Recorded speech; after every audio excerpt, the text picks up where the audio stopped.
質問に戻る。はい。大切にしてきたものがありますか？大切にしてきたもの。大切にしてきたものはよくわかんないんですけど、やっぱり震災の時に普段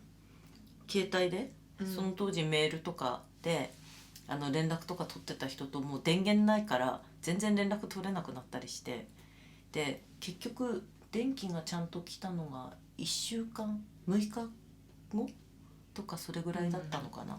でいきなり充電して携帯をそしたらいっぱいなんか全然もうご無沙汰な人とか前の会社の本当に大先輩とか上司とかからまで入ってて、それで生きてますかとか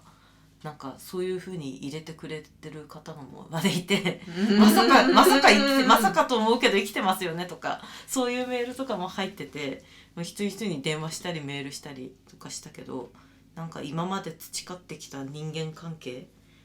はなんかそういう時になんかはって思いましたね。年賀状とかでしかもうやり取りしてなかったりそれすらしてなかった人とかもいっぱいいたのに、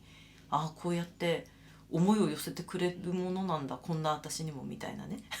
それは私もあったでしょ、そういうのはなんか大事にしたいし、逆にね自分の知り合いとかさ、がそうなったらそうしなきゃなっていうのはあるけど、そこまでひどい損害ねないもんね。なかなかねあったら連絡してもさ、いや九州とかの人にもさしたことあるけど結局福岡の人だから熊本はすごいけどこっちは気づかないぐらいだったよとか言われてみたりね。まあそれはね、仕方ないわ。でもこっちは一括りで九州とかって見ちゃうからさ、どうしても大丈夫かってなるけどさ、なる、まあでもね 3.11 ぐらいひどいのはなかなかないだろうね。もう、いいかなと思う。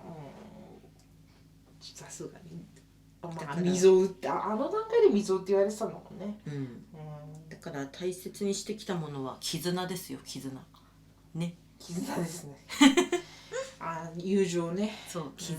人間関係よ、大事にしないとね。そうですよ、で最近考えるようになったことはありますかの質問ね。これ最後か。最近考えるようになったのは、やっぱり冷静にはなれないなと思います。実際にあれぐらい大きいのとか来たら無理ね。私去年も一人でいる時とかに緊急地震速報とか流れた時にパニックになっちゃうんですよね。キャー音聞くとグワッとなるでしょ、そういう意味を持つ音だからね。そう、だからどんなにとんでもない思いして水は買ってた方がいいよとかね、そういう備蓄のこととかこういうことが役立つんだなとかいろいろノウハウはある程度あると思うんですよ。他の地区の皆さんに地域の皆さんに比べてお皿は使わないで皿の上にラップをね敷いてなんか食べようぜとか、そういうのはあると思うし、あとねいろいろこれの代わりにこれが使えるとかさあるじゃん、いろんな道具とか。そういう知識はあるんだけれども実際どこで起きるか分かんないし、ね、もしかしたら電車に乗ってる時橋の上で揺れるかもしれないしさとか、どこにいてもそうショッピングセンターでさねエレベーターとかに閉じ込められちゃうかもとかさ、何でもありだし、なんか本当いつどうなるか分からないよねっていうのは感じるし、そんな中で最小限の被害に遭わないように、あと周りの人も合わせないようにしたいなって思うけれども、なんかね突然揺れたりとかするとやっぱり自信がないです、正直言うと。だよね。すごいねこういうところで皆さんね優等生的な答えを言う人いっぱいいると思うんですけれども、私は元ヤンなんで正直に言いますけどいや自信がないというか、またなんかねなったらなったでパニクりそうな気はします、その瞬間は。でもあの時どうしたっけって思い出せるように考えるっていう風に持っていけたらいいかな、できれば。そうですね。まあこれは私の意見。そうだね。実際無理だとは思うけどね。怖いけどね。でも、いつ何か起こるか分かんないし、最低限のことはしようよっていう、ちっこい懐中電灯だかなんだかライトみたいなの持ち歩いてます？私まだ持ち歩いてます。私も持ち歩いてるんですよ。首からね、ラジオはないんだけど首からかけるね、なんかパナソニックのやつで、そうだ黄色いやつね、あれで、私の友達もなんか色違い持ってて、さすが大震災にあった宮城県人だぜみたいな、イエーイみたいな感じで、暗闇をね、いつだったかね、2人でそれね首下げてね歩いたことある。私は未だにすごい明るい手回しラジオとライトと、携帯とスマホが充電できるやつを持ち歩いてます。そろそろニューバージョンにしようとも思ってますけど、今はもっといいのが出てるから、そういうのもね、私もそういうの買いに行こう。できればあった方がいい。買い物ガイドお願いします。よろしく。買い物ガイドと、本当にね、どんどん良くてさ、軽くてね、便利なのできてるから、時々ね、そういうものをちゃんと見て考えた方がいいよね。だからそういう備蓄だったり水だったりなんでもそういうものを、まあそういう、あと何分ですか？5分ぐらい。結構喋ったね。あと5分。うちらおしゃべりだな。すげえな。そういうのをちゃんと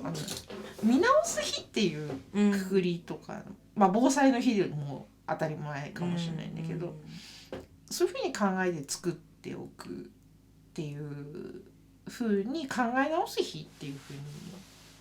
しておくっていうのはどうですかね。いいと思います。いいと思うよ。まあ、うちの職場はほら来るじゃん。避難袋。でもまあうちのもってじゃあその時に一緒に考えるでもよし、もしくはその日にそういったものをそれぞれで置きましょうみたいな風になっていったりとかするっていうきっかけの日であってほしいかなっていう、意見としては。でもやっぱり会わないとね、会ってほしいわけじゃないですよ。こら。ない方が幸せだということと、普段何もないことがちゃんと幸せなんだぞっていうのをちょっとみんな覚えておいてくれとちょっと思う。そうですね。ライフラインがちゃんと通ってる、お水が通ってる、ガスが通ってる、お風呂に入れる、そんな幸せなことはないぞっていうのを、街の中でね、お金さえ出せば物が買えるとかね、それって普通だから、でその普通が壊れることがどんなに大変なことかを。恐ろしかったよね。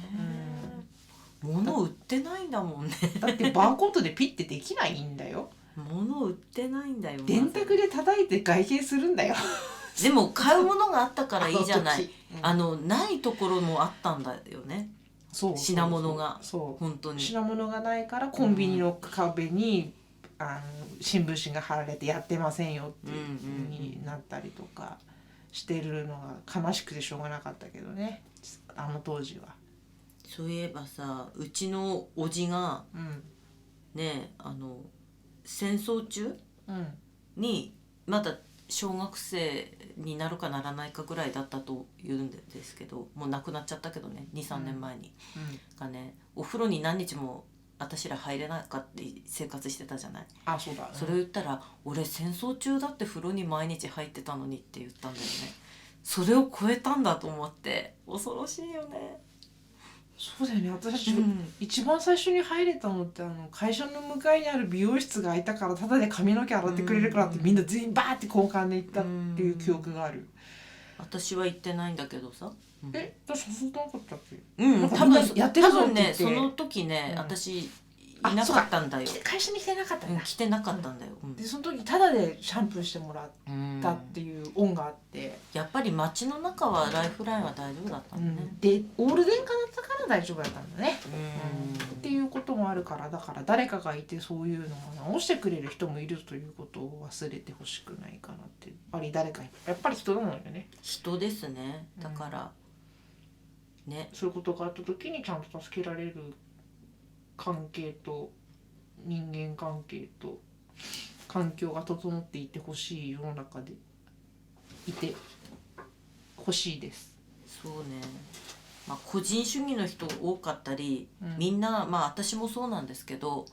ね、お店に入ったり電車に乗るとさ、ピコピコスマホばっかりやって下向いてるじゃない。あと友達同士でご飯食べたりお茶とかしててもさ、こうピコピコやってるじゃん、下向いて。でもそうじゃないだろうとかさ、思っちゃうね。目の前の人見ようよって、そう、目の前の人とちゃんと語りましょうと、そういう関係を構築してないといざという時大変。そうだね、結局自分だけ逃げてはい終了になっちゃうね。でも人は一人じゃ生きられないのだ。そうなのだね。おうとか言いつつリミット、じゃあちょうどいいお時間、いい感じだね。こんなに喋ると思わなかった。思い出したこともいっぱいあるし、じゃあ38分36秒、こんな感じで良いかしら。こんな感じでよろしいんじゃないでしょうかね。まずこれを聞いて、音源になるかどうかはわからないけど、みんなちょっと自分も周りもみんな大事にしてね、お願い。そうですね。1分。そうね。避けられないことですけれども、大震災は、でも自分は関係ないよとか、ここの地区は来ないわとか、絶対それはないなって感じてほしい、いつあってもおかしくないっていうことを忘れないでいてほしいです。そうだね。じゃあそういうことで、ということで、以上です。以上です。ありがとうございました。